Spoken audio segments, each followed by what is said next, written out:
만들기를 한번 읽어보시고, 또 김대중 전 대통령이 쓰신 옥중서시라는 책이 있어요. 근데 정치를 떠나서라도 사람이 죽기 전에 자기 자녀에게, 또 자기가 원하는 사람에게 편지를 쓰고 그런 것들을 이렇게 말을 한다는 것은 참으로 너무나 진정성이 있는 것이죠.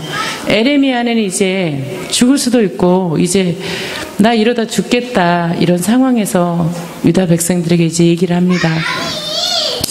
그 전에는 5절까지는 너희들 그러다 죽는다. 그리고 이제 4절까지는 너희들 그렇게 하나님을 떠나고 그러면 다 죽는다. 그 다음에 5절부터는 이제 왜 너희들이 죽어야 되는지 그 이유에 대해서 이제 설명해요. 오늘은 이제 에레미야가 하나님의 말씀을 대언하는 내용이에요. 6장 1절에 이런 말씀이 나와요. 잘 들어보세요. 제가 말씀을 설명해 드릴게요. 베냐민 자손들아, 예루살렘 가운데로부터 피난하라. 드고아에서 나팔을 불고 베탁게렘에서 깃발을 들라. 재앙과 큰 파멸이 북방에서 엿보아 오미니라. 북쪽에서 누군가가 쳐들어온다는 이야기예요. 아름답고 우아한 시온의 딸을 내가 멸절하리니 목자들이 양떼를 몰고 와서 주위에 자기 장막을 치고 각기 그 초소에서 먹이리로다. 목자들이 그 양떼를 들고 온다는 것은 이제 북방의 그 군의 수장들이 자기의 군대를 들고 와서 각 곳에 진을 치고 거기서 먹고 자면서 너희들을 괴롭힐 것이다. 우리가 말하는 여기서 예수님은 목자, 우리는 양, 그런 목자와 양의 관계가 아니에요. 여기는 너희는 그를 칠 준비를 하라. 일어나서 우리가 정오에 올라가자. 아하, 아깝다. 날이 기울어 저녁 그늘이 길었구나. 일어나라. 우리가 밤에 올라가서 그 요새를 헐자 하더라. 자, 이스라엘 백성들에게 하나님은 구체적으로 얘기를 해요. 그런데 이스라엘은 고대 중동 그쪽 근동 지방에를 가면 낮에는 움직이지 않아요. 낮에는 더워서 죽겠으니 안 움직이고 이렇게 아침에나 이렇게 해가 없을 때 움직여요. 여러분, 그 상태 안 좋은 여인이 예루살렘에서 예수님 앞에 물길로 오죠. 언제 와요? 낮에 와요. 왜 낮에 오냐면요, 다 공동 우물을 쓰는데 정상적인 사람들은 다 아침 일찍 와서 해가 없을 때 물을 길어가요. 덥고 물을 옮기는데 살 수가 없으니. 그래서 이 여자는 너무나 자기 행실이 남편이 여럿이고, 자기들이 다 옛날에 그냥 남편이 여럿이면 그 자리에서 돌 맞아서 그냥 돌로 콩콩콩콩 찍어서 죽어라 죽어, 이 못된 XYZ야. 그냥 그렇게 죽이는 시대였기 때문에 그 여인은 자기가 그런 행실을 동네가 다 알고 있으니 자기는 물을 사람들이 모이는 곳에 기를 수가 없는 거죠. 그래서 아무도 모이지 않는 대낮에 가서 물을 길어온 거예요. 이게 정오에 갔다는 거는 뭐냐면 그만큼 급했다는 거예요. 정오에는 안 가죠. 그런데 정오에 가니까 아까워. 이제 급한 대로 막 명령 떨어지자마자 정오에 급박하게 갔는데 날이 기우니까 밤에도 올라가요. 밤에도 올라가서 그렇게 해요. 자, 이 말은 굉장히 반어적으로 표현을 한 건데요. 자, 그 요새를 홀고 만군의 여호와가 이같이 말하더니 너희는 나무를 베어서 예루살렘을 향하여 목책을 만들라. 이는 벌받을 성이라. 그 중에서 오직 포악한 것뿐이니라. 샘이 그 물을 솟구쳐 냄같이 그가 그 악을 드러내니 폭력과 탈취가 거기에서 들리며 질병과 살상이 내 앞에 계속하느니라. 예루살렘아, 너는 훈계를 받아라. 그리하지 아니하면 내 마음이 너를 싫어하고 너를 황폐하게 하여 주민이 없는 땅으로 만들이라. 뭐래? 하나님은 북방에서 너희들을 꾀붓을 자들이 쳐들어오니까 준비를 해라. 정오에 올라가고 밤늦게까지 해서 그 요새를 허물어라. 그렇게 해놓고 주민 없는 땅으로 하나님 만들어 버린대요. 그게 무엇이냐면 너희들이 최선을 다해서 모든 방법을 쓸 때 파멸하리라, 이 말이에요. 너희들이 내가 하는 말에 귀를 딱 닫고 너희 좋을 대로 너희가 좋아하는 말만 듣고 그렇게 행하지. 그래, 정오에도 올라가고 밤늦게까지 한번 요새를 헐어봐. 되나? 이거예요. 너희가 최선을 다할 때 큰 파멸이 있을 것이고, 이는 너희들이 하나님과 그래요, 하나님 누가 어떻게 된 거 한번 해볼게요. 이렇게 하나님과 겨루고 있기 때문이라고 지금 그 말씀인 거예요. 이제 9절. 만군의 여호와께서 이와 같이 말씀하시되 포도를 따듯이 그들이 이스라엘의 남은 자를 말갛게 주우리라. 너는 포도 따는 자처럼 내 손을 광주리에 자주자주 놀리라 하시나니 내가 누구에게 말하며 누구에게 경책하여 듣게 할꼬. 보라, 귀가 할례를 받지 못하였으므로 듣지 못하는도다. 너희들이 해보라고. 너희들이 정오에도 올라가고 밤에도 올라가서 너희들이 지켜보라고. 그런데 너희들이 귀를 닫고 있잖아. 내 말을 듣지 않고 너희들이 최선을 다한들 내가 멸절하지 않아 보라, 이 말씀이시죠. 귀가 할례를 받지 못한 거죠. 할례는 하나님이 이스라엘 백성에게 너희는 선택받은 자야 하고 주시는 표징인데, 귀가 할례를 받지 못한다는 것은 비유적인 표현이죠. 그러므로 여호와의 분노가 내게 가득하게 하여 참기 어렵도다. 그것을 거리에 있는 아이들과 모인 청년들에게 부으리니 남편과 아내와 나이든 사람과 늙은이가 다 잡히리로다. 내가 그 땅 주민에게 내 손을 펼 것인즉 그들의 집과 밭과 아내가 타인의 소유로 이전되되 타인의 소유로 이전된대요. 여호와의 말씀이니라. 정말 이제 더 제가 깊게 들은 말씀은 거짓 평강만 외치는 선지자들이에요. 권사님 100만 원 헌금하시면 딸이 시집 잘 가서 복 받을 거예요. 권사님 100만 원 헌금 안 할 수 있어요? 자, 지나가다가 박창수 집사님 벤츠를 들이받았네. 응, 벤츠를 들이받았어요. 그날 목사님 설교가 그렇게 목사님 말 안 듣고 삔질삔질하면 교통사고 난다고 설교를 했어요. 그러면 집사님은 어떤 상황에서도 꼼짝달짝 자유라고는 요만큼도 없이 뭐하면 손톱 밑에 가시만 들어가도 내가 뭐 잘못해서 가시 들어갔나? 그건 하나님 말씀이 아니죠. 하나님은 분명히 우리를 자녀잖아요. 우리가 하나님의 자녀잖아요.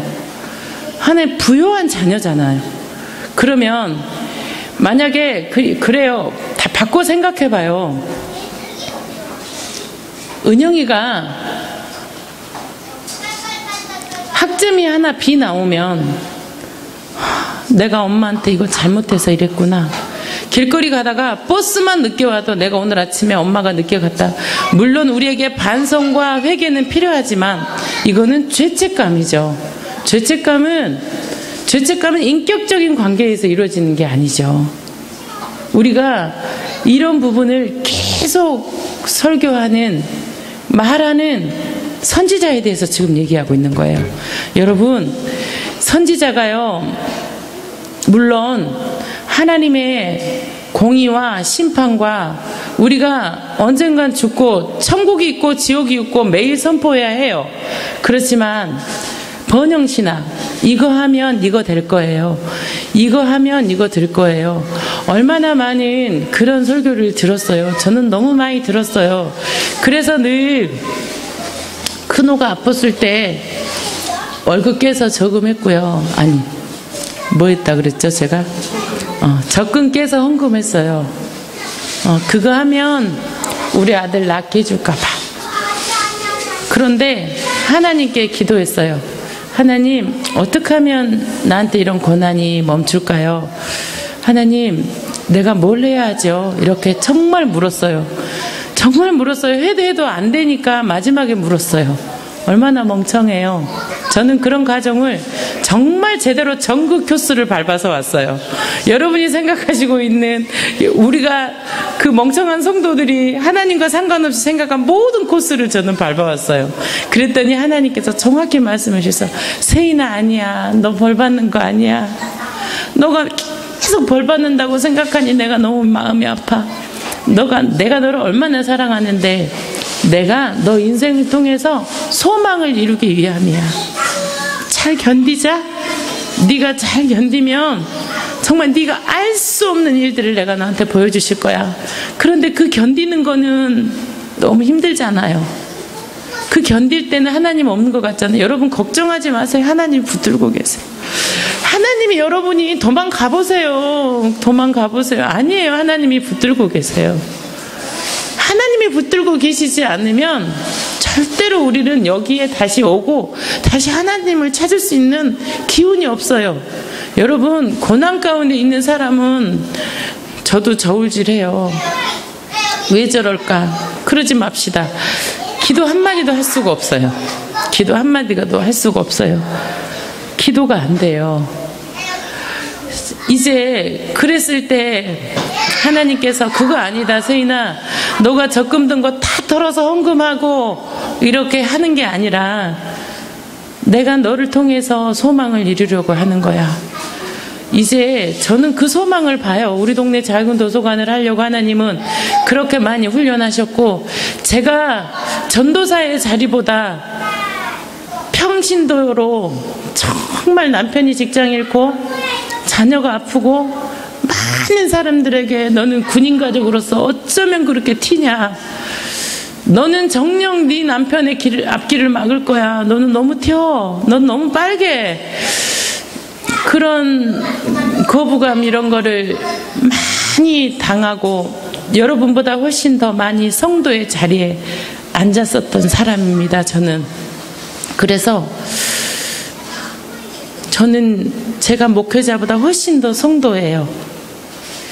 저는 오늘 거짓 평강만 외치는 선지자, 지도자 이런 말씀이 나와요. 이는 그들이 가장 작은 자로부터 큰 자까지 다 탐욕을 부리고 다 욕심 부리고 다 잘 먹고 잘 살고 웰빙 좀 그만 먹어야 잘 살아요. 좀 그만 먹어요. 오늘 닭도리탕 너무 많이 먹었어요. 제가 먹고 김동수 집사님 오셔서 또 먹었어요. 잘 먹고 잘 사는 거 외에는 TV에 관심이 없어요. 지금도 여행 다니고 잘 먹고 잘 사고 그거를 큰 자부터 작은 자까지 다 그렇게 하고 선지자로부터 제사장까지 다 거짓을 행했대요. 목사님도 똑같이 그랬고요. 전도사들도 똑같이 그랬대요. 악한 게 목사님하고 전도사, 교회 성직자들, 신부님 다 똑같았대요. 세상에 사는 지금 청문회 나오고 세상에 다음 뉴스에 나오고 연합뉴스에 나오고 그런 짓들을 똑같이 한대요. 목사님들이 전도사들이 똑같이 했대요. 그들이 내 백성의 상처를 가볍게 여기면서 말하기를 평강하다 평강하다 했대요. 주위에 상처받고 힘들고 어려운 사람들을 여러분 얼마나 싫어하는 줄 아세요? 상처받고 어렵고 가난한 사람들 얘기하고 그걸 돕자 그러면 얼마나 싫은데요. 짜증나요. 왜 그런 줄 아세요? 돕기는 싫고 내 주머니 나가기는 싫은데 그 얘기를 딱 하면 죄책감이 들잖아요. 하나님은 우리에게 양심을 줬잖아요. 죄책감이 드니까 싫어해요. 그런 말 싫어해요. 갈수록 싫어해요. 그래서 저는 왜 사람들이 저를 싫어하는지 알았어요. 저는 늘 그런 얘기를 해요. 그 무거운 얘기 있죠. 막 그런 얘기하면 싫어요. 그래서 저랑 상관없는 모임에 가면 정말 기분 좋게 그 모임을 하는 제가 기술을 몇 년 전에 습득했어요. 그래서 그런 얘기를 안 해요. 딱 요 정도에서만 하는 얘기. 예쁘시네요. 이렇게 상관없는 모임에. 그렇지만 내 백성의 상처를 가볍게 여기면서 말하기를 평강하다 평강하다 했대요. 그렇지만 평강이 없대요. 그들이 가증한 일을 행할 때 부끄러워하였느냐? 아니라 조금도 부끄러워하지 아니할 뿐 아니라 얼굴도 붉어지지 아니하니라. 그러므로 그들이 엎드러지는 자와 함께 엎드러질 것이라. 내가 그들을 벌하느니 그때 그들이 거꾸러지리라. 여호와의 말씀이니라. 자, 에레미야가 이 말씀을 한 뒤로 400년이 지난 뒤에 예수님이 이 땅에 오십니다. 방법이 없어요. 인간에게는 방법이 없어요. 선지자가 외쳐도 이제 마지막에 정말 이제 그 한 나라가 그냥 타락을 하는 거는, 교회가 타락하면 그 나라는 망합니다. 종교는 마지막 보루인 거죠. 종교는 마지막, 교회는 마지막 보루예요. 제가 아침 큐티 모임 시간에 말씀을 드렸을 것입니다. 터키의 성 소피아 성당 사원에 가면 가이드들이 꼭 이 이야기를 해요. 이곳은 터키의 시민군이 반란이 일어났을 때 가장 먼저 시민들이 와서 불사른 곳입니다라고 해요. 여러분, 서천 마을이 힘들고 서천 3단지가 굶었는데 굶고 다 죽게 생겼어요. 그래서 그 다 죽게 생긴 사람들이 칼 들고 낫 들고 꽃갱이 들고 횃불 들고 제일 먼저 공격하는 곳이 기흥 온누리교회였다는 말이에요. 이해가 되십니까? 시청을 공격해야죠. 동사무소를 공격해야죠. 기흥구청을 공격해야죠. 거기서 우리를 먹게 살게 안 해준 거잖아요. 비리를. 아니면 삼성전자를 공격하든지. 그런데 기흥 온누리교회를 공격했다는 거예요. 그게 어떤 거냐면, 우리가 더 교회 안에서 우리끼리 잘 먹고 잘 살고 아픈 자들을 돌보지 안 한 게 완전히 조찬 기도회 하면서 잘못하고 있는 대통령에게 에레미야처럼 잘못하고 있는 것입니다. 대통령님, 백성들을 보십시오. 왜 대통령이 무당과 그렇게 결탁을 해서 그러십니까? 얘기해야죠. 대통령을 만났던 목사님들이 계셨잖아요. 제가 만났으면 했을 것 같습니까? 저도 못했을지도 몰라요. 그런데 에레미야가 지금 그렇게 하고 있는 거예요. 교회는 그렇게 외쳐야 하고, 교회는 그렇게 또 사랑으로 외쳐야 하죠. 그리고 사랑으로 참된 것을 말해야 하지요. 하나님은 사랑과 공의가 있잖아요. 하나님을, 우리를 사랑하면 그냥 용서해 주면 되지. 뭘라고 예수님을 십자가에 못 박혀요. 그게 공의인 거예요. 공의가 없으면 사랑은 사랑이 아니죠. 아이가 아빠한테 반말하고 아빠의 권위에 순종하지 못하고 아이가 계속 도둑질을 하고 거짓말을 하고 내 자식이 그렇게 하고 있는데, 여러분 그 아이를 어떻게 사랑하실 거예요? 경찰에 신고해야죠. 그게 사랑이죠. 여러분, 그게 사랑이죠. 이 아이가 거짓말을 하고 계속 엄마를 속이는데 앉혀놓고 따끔하게 회초리를 때려야죠. 여러분, 그게 사랑이죠. 자녀가 잘못하고 있는데 그래, 그거 사랑이에요? 그 사랑 아니죠. 하나님의 사랑은 십자가의 사랑이죠. 그게 하나님의 공의와 하나님의 사랑이, 이제 공의가 없으면 사랑은 사랑이 아닙니다. 이제 예수님은 이런 에레미야의 외침과 이럼에도 돌이키지 않고 대안이 없어서, 인간은 어떻게 스스로 헤어나올 방법이 없어서 예수님이 올 수밖에 없고, 그래서 이제 400년 뒤에 예수님이 이제 오십니다. 우리는 모두 지도자입니다. 우리 박창 집사님 댁에서 지도자시죠. 지도자세요. 리더세요. 우리 유정현 집사님은 유신이 집에 있어서 리더실 수도 있어요. 영적인 리더.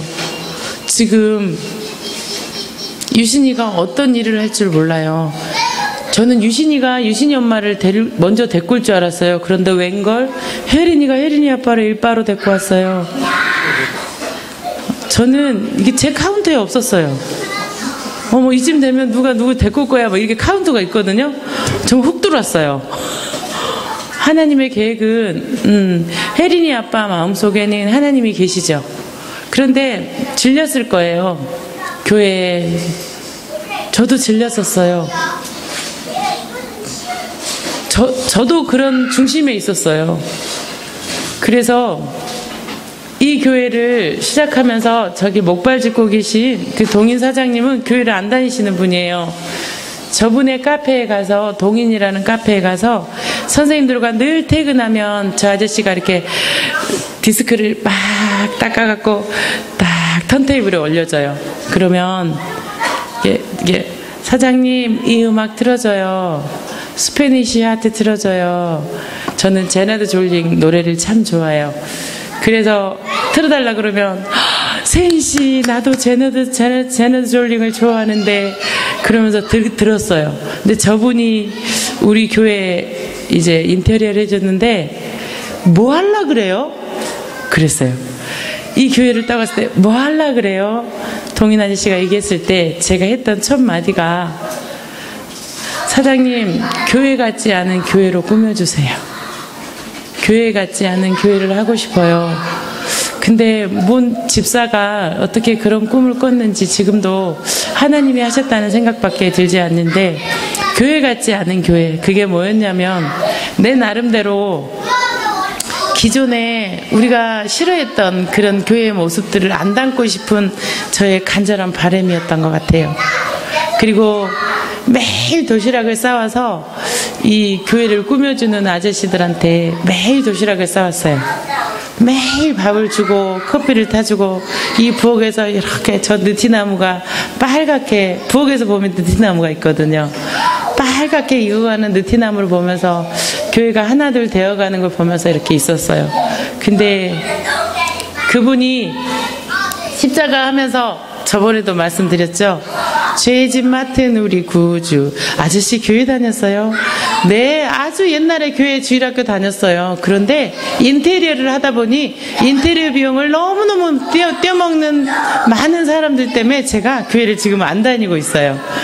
그러면 왜 그런 찬양을 하세요? 그러니까 기도가 나오네요. 이러면서 이 십자가를 만들었어요. 교회 안 다니는 아저씨가 무슨 기도 하셨어요? 그러니까 이렇게 얘기했어요.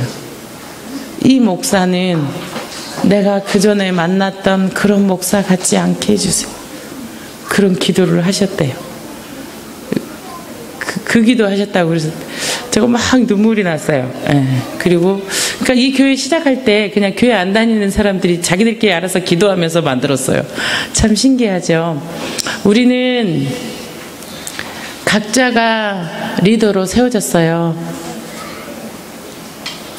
그 리더로서 에레미야처럼 선포하셔야 돼요. 자녀들에게도 선포하시고 남편에게도 선포하시고 그리고 선포하세요. 교회가 그리고 우리 교회가 늘 이 백성들의 상처를 가볍게 여기지 않는 교회가 되게 해달라고 기도해 주세요. 하나님 교회가 내가 열심히 해서 교회가 부흥하게 해주세요. 그런 기도는 하지 마세요. 하나님 이 교회가 정말 상처나고 기스나고 아프고 그런 사람들이 와서 힘을 얻고 갈 수 있는 교회가 되게 해주세요. 그리고 여러분이 정말 여러분이 힘을 얻을 때 여러분이 기쁘게 이곳에 앉아있을 때 그냥 사람들이 올 거예요. 그리고 복받기 위해서 여러분 베드로가 설교하면 몇천 명의 군중이 몰려왔어요. 근데 스데반이 설교했을 때는 다 돌 던져서 돌 맞아 죽었어요. 여러분 그래도 괜찮아요? 여러분 그래도 괜찮아요? 최지영 권사님 싫대요. 우리는 그런 삶도 있고 어떤 게 복된 삶이에요. 우리는 어떤 게 복된 삶인지 우리가 우리의 차원으로는 설명할 수가 없습니다.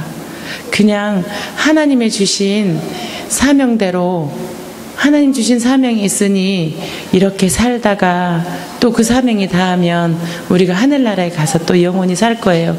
왜요? 사명은 특별히 불받은 사람만 있을 것 같죠? 사명은 목사님이나 전도자나 이종경 전사님이나 김은선 전사님만 사명이 있을 것 같죠? 여러분도 다 있잖아요. 여러분 사명은 더 작고 교회를 하는 지도자들은 더 클 것 같지 않아요? 그 갭이 점점 좁아져서 그 갭이 흔적도 없고 우리가 모두 성도의 자리에 앉아서 울고 또한 여러분이 이 자리에 서서 울 때 그 교회가 하나님 가장 기뻐하시는 교회라고 저는 믿습니다. 말씀을 맺겠습니다. 이제 훈계를 받지 않고 길을 가리고 있던 이스라엘 백성들을 향해서 하나님은 정오에 올라가 봐라. 밤에도 가봐라. 너희가 최선을 다할 때 큰 파멸이 있을 것이다. 여러분 열심히 하지 마세요. 하나님께 묻고 하세요. 하나님이 아무리 말해도 귀로 들을 수 없으면 귀를 닫아버리면 하나님이 만군의 여호와다. 하나님이 이 세상을 만드셨다. 너는 하나님의 자녀다. 내가 너의 그 연약함을 내가 들어서 세울 것이다. 내 사랑하는 아들아 딸아. 이거를 여러분이 귀로 듣지 못하면 언젠간 온몸으로 듣게 돼요. 온몸으로 듣잖아요. 이스라엘이 귀의 할례를 거부하고 귀의 할례를 받지 못하고 귀를 틀어막고 있으니 지금 백성이 망해서 온 천지 바벨론으로 끌려가서 포로가 되고 온몸으로 듣잖아요. 말해도 듣지 못하면 온몸으로 들어요. 말해도 듣지 못하면 온몸으로 들어요. 하나님, 우리의 귀를 열어주세요. 우리가 하나님의 음성을 듣게 해주세요. 기도하겠습니다.